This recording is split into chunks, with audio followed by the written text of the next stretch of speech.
God, I just can't do this. I just don't feel like doing this, man. I just can't do this, man. I just can't do it. I'm just tired. It's pressure. It's pressure on me, on my son. I don't like this type of pressure.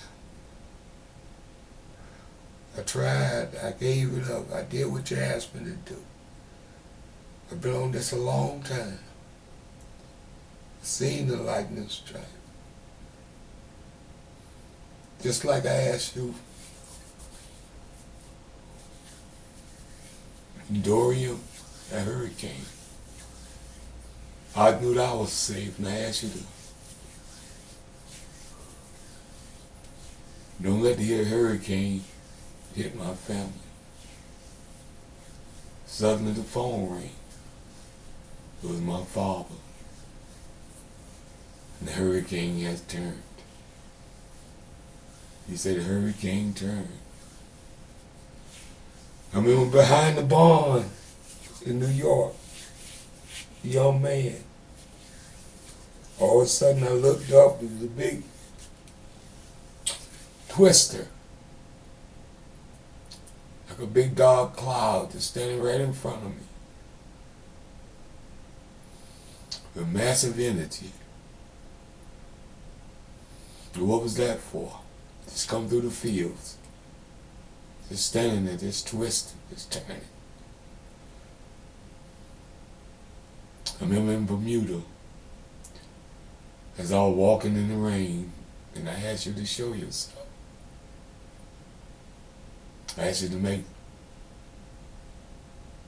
the rain stop. And the rain stopped. I went to look for someone to witness it. But I couldn't find nobody. Walked back and picked up my bucket. And I say, hey, that maybe that's just a passing cloud. I'm from Florida. In Hawaii, it rain on one side of the road. It don't rain on the other. That wasn't no God. If you God, make it come back. And before the soul left my mouth, I heard the rain chopping.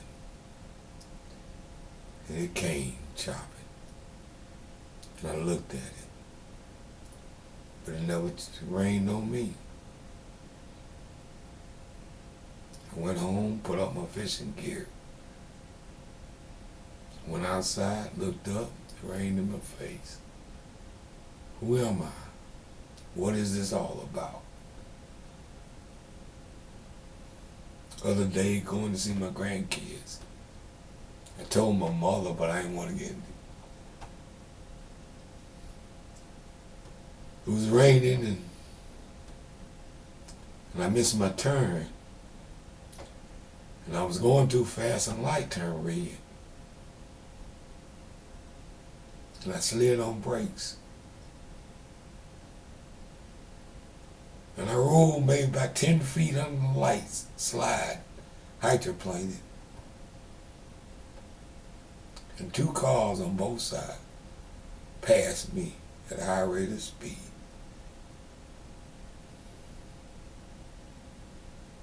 On both sides. They just came around fast and just did this, whooped around me and kept going. I looked around, there was a police on to my right. I thought he was going to see what I'm doing and throw his lights on. But he didn't.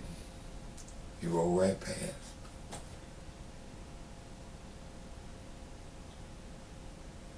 Strange incident.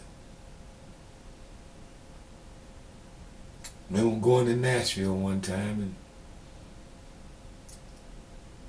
I was broke. And the house I was living in had all compartments together. And I started talking to you, telling you about my situation. Next thing I know, there was a check in the mailbox. helped me till I find a job. One of the strangest coincidences, I remember sitting out in the car in front of the library in Nashville Public. I was going through it. When I had to make a choice, either the job or the dream, I chose the dream. I didn't know how I felt. I never did tell my family about it. I asked to be off that job. I prayed to get away from that job. And God flooded Nashville, Tennessee, called to Tennessee back in May of 2010. The Cumberland River backed up. I was working in the Cumberland River, it flooded out. Next thing I know, I was in the library writing with Jeffrey. When I got to the house, the door closed, like Noah. On the way from work, it started clouding up. I didn't know what was going on when I closed the door to my place. The rain came. There I stayed in for 9 days. 9 days.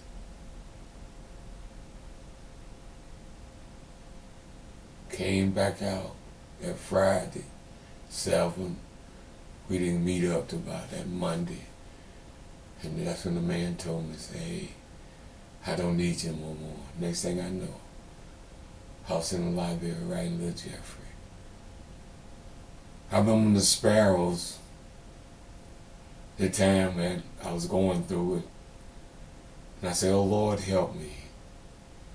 And I was sitting out in my car, and the sparrows came. There was something by my wheel of my car.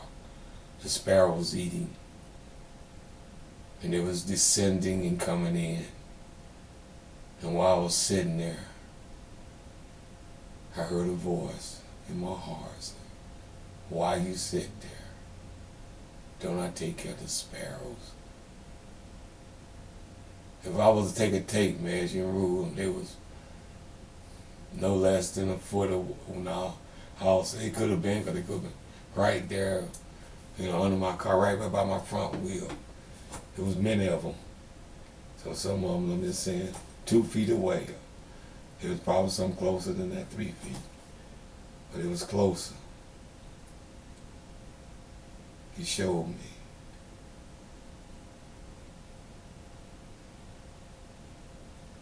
Sometimes you don't remember. It's hard to follow a dream. It's hard. I see why people don't. It's hard. And most of the trouble you have with people, your own type of people. Your own people, black people. That's the most trouble I have with. Black people, your own relatives.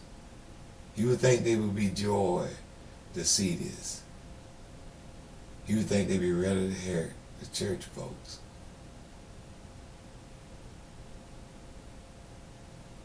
The church folks. I learned if a man came to this day, if a relative, friend, or tell me a man or woman of God, if they came to ask a woman or women to be silent in the church,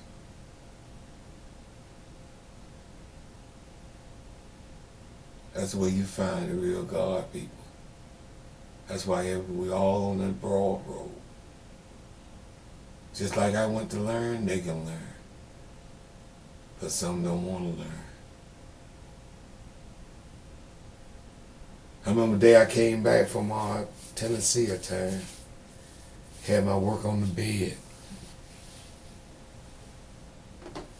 I was just working on the bed and I heard that voice.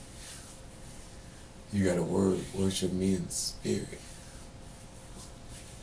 I remember Roger Holmes told me his testimony. He said he was out there in the barn doing something. He had grew some weed. I just put it that way, during his day.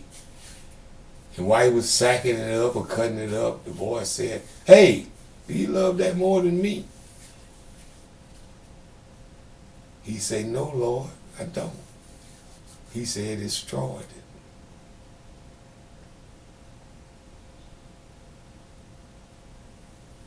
Many testimonies. So you got to have a testimony. A testimony. Remember I had testimony. I said, Lord, I got a lot of testimonies. I don't see it. I remember one time when I'm talking about, I was fishing. And I asked Lord for a big fish. Nothing happened. But later on, they asked me about 5:30 for a fish. I was visiting from Nashville to Florida. About 3 o'clock, 2:30 that afternoon, I was congratulated with the catch of the day. See the story, that's CJ, his brother Al. They'll tell you about it. They was right there witness. It's called The Catch of the Day. If y'all get their book, they'll tell you about it. I think they got it. I think CJ's selling his book. It's a powerful testimony. I asked God for a fish, to catch a big fish at 5:30 in the morning, dog, in Fern Park in Altamont Springs. At 2:30, about 2:30 that afternoon, I was being congratulated as the man took my hand and shook my hand and said, congratulations, you caught the catch of the day. Now what happened between 5:30, I said a prayer, to 2:30 that afternoon? Check CJ's book out, an Al book. That's the most powerful testimony you can hear. One of the most powerful testimonies, called The Catch of the Day. As a witness one and as bear witness, they witness it. And I remember this one of my favorite, I was fishing with my son. I was down there with Charles, and we was down the lake fishing up in Mills. I gotta hurry up to the time restraint. We was down in Mills fishing. And as a father, I saw the dangers because we was fishing below, we was fishing in the highway. And I thought we was fishing off the bridge, under the bridge too, by the bridge. And I figured it was getting late, afternoon, getting dark. Somebody may come along not knowing and throw a bill ball or something. So I suggested we leave. My son was having fun with his baby mother and his woman. He having fun. So he was a little bit mad. I'm down there visiting his granddaddy. I'm down there visiting. So when we took off left, now we going down a long road, he flying. What I call flying. You know, young people, he maybe just been cruising. But I figured he was going down a lonely road, he flying. But anyway, I saw I couldn't stop him and he was embarrassed. And I prayed, I said, God, slow my son down. And out of nowhere, a van came out. This van came out and slowed him down all the way till we got to safety. A van came out of nowhere. I couldn't see inside the van. It stayed in front of him and wouldn't let him pass.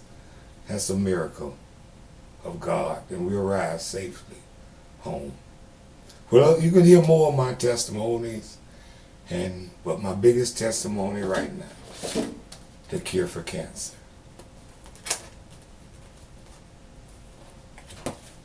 Thank you.